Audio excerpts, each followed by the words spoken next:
नमस्कार, मैं हूं अतुल सिंघल। स्वागत है आपका हमारे खास कार्यक्रम में। साथियों, इस कार्यक्रम में हम समाज की ऐसी हस्तियों से बात करते हैं जिन्होंने अपनी मेहनत से कोई मुकाम हासिल किया हो, कोई प्रेरणा का स्रोत हो। आज हम अपने इस कार्यक्रम में आपको मुलाकात करवाएंगे एक ऐसे होनहार आईएएस ऑफिसर से जो होनहार छात्र भी हैं, जिन्होंने अभी 31वीं रैंक हासिल की है यूपीएससी के जो रिज़ल्ट आए हैं उसमें। मैं बात कर रहा हूं प्रियंशा गर्ग की, जो आगरा की रहने वाली हैं और अपनी कड़ी मेहनत से उन्होंने ये स्थान हासिल किया है। हमारे साथ प्रियंशा गर्ग हैं। प्रियंशा, पहले आपको बहुत बहुत शुभकामनाएं और बधाई इस ऐतिहासिक जीत के लिए। Thank you so much sir, आपका धन्यवाद। देखिए, अब चूँकि आप हमारे चैनल पे हैं और आपको सुनना चाहेंगे सब लोग, क्या आप अपनी सफलता के लिए क्या कहना चाहेंगी, किसको श्रेय देना चाहेंगी? सर, मेरी सफलता का श्रेय मेरे माता पिता को जाता है, क्योंकि बहुत लंबी जर्नी रही थी मेरी और उन्होंने मुझे अनकंडीशनल सपोर्ट दिया है। उनके अलावा मेरे कज़िन भैया हैं जो आईएएस ऑफिसर हैं, उनकी गाइडेंस ने मेरे को बहुत हेल्प की। आपने आईएएस के एग्ज़ाम दिए, क्या आपके मन में पहले से कोई ऐसा लक्ष्य था या किसी ने आपको प्रेरणा दी कि आईएएस बनना चाहिए, या यूँ कहें कि कैसे आपके दिमाग में एक ख्याल आया कि आप आईएएस बने? सर, पापा हमेशा बोलते थे कि देश की अगर सर्विस में कुछ करना है तो एक आईएएस से अच्छा आपके लिए कोई काम हो नहीं सकता। तो जब मैं फाइनल ईयर में यहाँ कॉलेज में थी, तब मैंने सोचा कि क्या ज़्यादा किया जा सकता है अपनी ज़िंदगी में। उस समय मैंने आईएएस के बारे में पढ़ना शुरू किया एंड तभी मैंने मन बनाया था कि मैं सिविल सर्विसेज की परीक्षा दूंगी। और आपके माता पिता ने कहा कि आप केवल तैयारी कीजिए? हाँ सर, उनकी तरफ से कभी प्रेशर नहीं था। वो उन्होंने कहा कि जब तक आप में हिम्मत है आप करते रहिए, हम आपके साथ हैं। एंड 5 साल उन्होंने मेरा बिल्कुल अनकंडीशनली सपोर्ट किया है। आपने लगातार 5 साल तक तैयारी की आईएएस की, और इससे पहले भी आपने अटेम्प्ट दिए, उसमें आपको सफलता नहीं मिली, तो कैसा महसूस होता था उस वक्त आपको? सर, तो ये मेरा 4th अटेम्प्ट था। फर्स्ट अटेम्प्ट मैंने 2019 में दिया था एंड मेरा प्रीलिम्स थैंकफुली पहली बार में ही निकल गया। लेकिन मैं मेंस की कट ऑफ से 19 मार्क्स पीछे थी। तब मुझे रियलाइज़ हुआ कि एग्ज़ाम बहुत मुश्किल है। फिर 2 साल लगातार 2020 एंड 2021 में मेरा प्रीलिम्स नहीं हुआ, तो ऐसा मैं काफ़ी निराश थी, अपने पे डाउट भी आया। लेकिन वही था कि मैंने बड़ी ऑब्जेक्टिवली फिर चीज़ों को दोबारा देखा, थोड़ा सा ब्रेक लिया चीज़ों से, थोड़ा घूमी भी। एंड फिर इस साल जब मैंने 2022 में ठान ली कि मैं परीक्षा दोबारा दूंगी, तब मैंने मार्च से प्रिपरेशन शुरू करी, अपने फिर से नोट्स वगैरह बनाए एंड भगवान का शुक्र है कि पूरा ही निकल गया। तैयारी जो आप करती थी वो कैसे करती थी? क्या आपका एक तरीके से शेड्यूल रहता था? तो सर, मेरा डेली का था कि मैं 7 से 8 घंटे पढ़ूंगी ही, चाहे मेरे और कोई कमिटमेंट्स हो या ना हो। तो अगर मेरे को कहीं घूमने भी जाना है तो मैं अपने 8 घंटे पूरे करके ही जाती थी। उसके अलावा मैं काफ़ी बैलेंस्ड अप्रोच में बिलीव करती थी, तो मैंने सब कुछ घूमना फिरना, सोशल मीडिया, सब कुछ करती थी, लेकिन एक बैलेंस के साथ। हाँ, क्योंकि अक्सर जो विद्यार्थी हैं वो ये बोलते हैं कि सोशल मीडिया से दूर रहना चाहिए, ख़ास तौर से फेसबुक, व्हाट्सएप से, लेकिन आप चलाती थीं वो? हाँ सर, मैं बिल्कुल चलाती थी, क्योंकि ज़रूरी है कि हमारे पास कुछ ऐसे लोग हों, आपके फ्रेंड्स वगैरह जो आपको मोटिवेट करते हैं, तो उनसे कांटेक्ट में रहना काफ़ी ज़रूरी है। तो इसलिए मैं सोशल मीडिया का यूज़ करती थी, लेकिन टाइम ड्यूरेशन कम रहता था मेरा। आपको उम्मीद थी कि इस बार इतनी अच्छी रैंक आपको मिलेगी? सर, एग्ज़ाम का नेचर ऐसा है कि आप कभी प्रिडिक्ट नहीं कर सकते कि आप किस रैंक पर आएंगे। मैं डेफिनेटली चाहती थी कि मैं एक आईएएस ऑफिसर बनूं, but to get a rank 31 is बिल्कुल सपने की तरह है। आपको क्या काडर मिलने की उम्मीद है, या आपने ऑप्ट क्या किया है उसमें? तो सर, मेरी फर्स्ट 5 प्रेफरेंसेस हैं UP, MP, Haryana, Karnataka and West Bengal. तो बेस्ड ऑन माय रैंक्स मुझे लगता है कि फर्स्ट 4 में मुझे मिल जाना चाहिए। देखिए, आईएएस बनना माँ बाप का भी सपना होता है, बच्चों का भी होता है।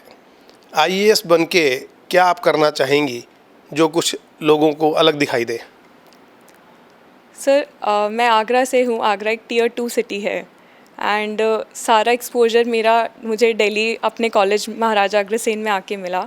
सो जब मैं वापस जाती हूँ तो मुझे लगता है कि एजुकेशन अगर हम और आगे अच्छी कर पाएँ तो हर जगह से आईएएस ऑफिसर्स आ सकते हैं, हर जगह से कंप्यूटर इंजीनियर्स आ सकते हैं। So education is something very close to my heart and उसमें मैं कुछ कर पाऊँ तो मुझे बहुत ही खुशी होगी। चलिए, स्वास्थ्य और शिक्षा तो बड़ा महत्वपूर्ण विषय रहता ही है हमेशा समाज के विकास के लिए। और आपने महाराजा अग्रसेन इंजीनियरिंग कॉलेज की बात की, जहाँ पर हम बैठे हैं, जहाँ की आप स्टूडेंट रही हैं 4 साल तक, इसके बारे में कुछ बोलना चाहेंगी? सर, इस कॉलेज का मेरी पर्सनालिटी डेवलपमेंट में बड़ा ही योगदान रहा है। मैंने यहीं पे आके स्मार्ट तरीके से काम करना सीखा, जो कि ज़रूरी हो जाता है अगर आप कॉम्पिटिटिव एग्ज़ाम्स में बैठते हैं। एंड मैंने यहाँ पे बहुत ही अच्छे टीचर्स से मुलाकात की, फ्रेंड्स से मुलाकात करी, जो मुझे 4-5 साल से सपोर्ट कर रहे हैं बैकग्राउंड में रहकर। They are never in the limelight. And इस कॉलेज के स्टूडेंट्स आज ऑल द वर्ल्ड ओवर बहुत बड़ी कंपनीज़ में हैं, सिविल सर्विसेज क्रैक कर चुके हैं। तो हमारा एलुमनाई बेस बहुत अच्छा है and I am very grateful to my college. आप संपर्क में हैं इस बीच में अपने जो साथी हैं उनके साथ, या आपके अध्यापकों के साथ? हाँ सर, मैं बिल्कुल अपने अध्यापकों के साथ भी और अपने साथ फ्रेंड्स एंड पीयर्स के साथ भी कांटेक्ट में हूँ। रेगुलर बात होती है and everyone is very happy today for me. बहुत बहुत धन्यवाद नमो इम्पैक्ट से बात करने के लिए। लेकिन आप कुछ और अगर कहना चाहें, आपके मन में कोई भावनाएं हैं जिसको आप व्यक्त करना चाहते हो? Sir, if I can convey a message to all the students out there that मैंने भी बहुत गलतियाँ की हैं, सब करते हैं। And I was never the person जिसका सब फूल प्रूफ प्लान होता है। कुछ बच्चे होते हैं जिनके पास होता है। तो मैं हर किसी को यही बोलना चाहूँगी कि follow your dream, it's never too late to learn, don't give up on those aspirations you have, learn from your mistakes, get up and do it again। बहुत बहुत धन्यवाद हमसे बात करने के लिए, कार्यक्रम नमो इम्पैक्ट में आने के लिए।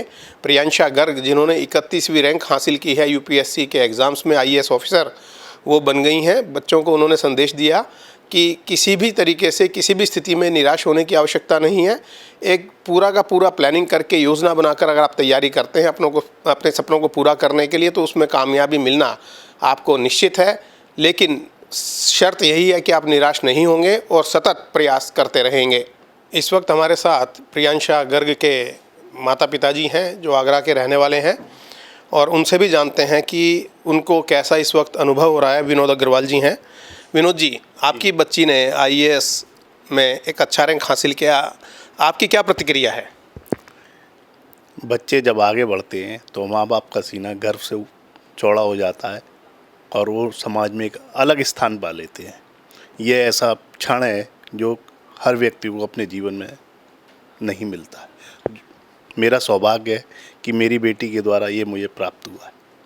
आमतौर पे जो बिजनेसमैन लोग होते हैं या व्यापारी होते हैं, वो ये चाहते हैं कि बच्चा भी व्यापार में आगे बढ़े। बच्चियां होती हैं कि उनकी शादी कर दी जाए, अपने घर को जाए।